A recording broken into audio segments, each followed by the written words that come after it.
You may have read or heard recently that certain synthetic food colourings that are being phased out in the UK are still being sold here. So what are these chemicals that are used to colour processed foods, and are they doing us any harm?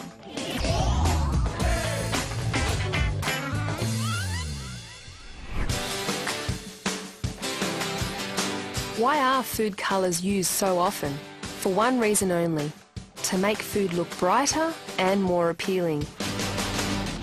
But according to a recent study in the United Kingdom, eating large amounts of some chemical food colours in products like these can make kids hyperactive and should be phased out.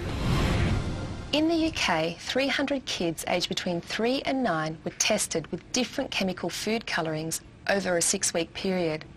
The University of Southampton study concluded that kids who took the most food colourings moved 10% closer to the definition of being hyperactive. Here's a few examples of the food colours studied in the UK and used in Australia. In popcorn, you've got Azora bean, Ponzo, Sunset Yellow, Brilliant Blue, and Amaranth. In lollies like these, Tartrazine, Brilliant Blue, Sunset Yellow, and Azora bean.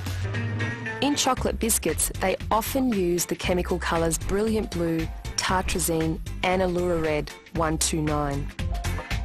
And in some salty snack foods, Caramels 150 and Sunset Yellow are used.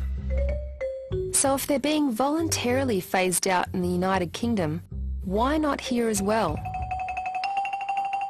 We don't believe that there's enough credible evidence to associate a link between the changed behaviour in children and the consumption of these food colours. Australian consumers, and in particular children, are not consuming anywhere near the levels of food colours that were named in the UK study. All brightly coloured foods that our kids get in processed products have been scientifically tested and approved by Food Standards Australia New Zealand. In 2006, they did an extensive survey which showed that Aussie kids consume less than 10% of the acceptable daily allowance of synthetic colours. So if kids are showing some kind of allergic reaction to food, what should they do? They should go and see a doctor or an accredited dietitian. It's important also to point out that foods themselves can cause food intolerances, not just food additives.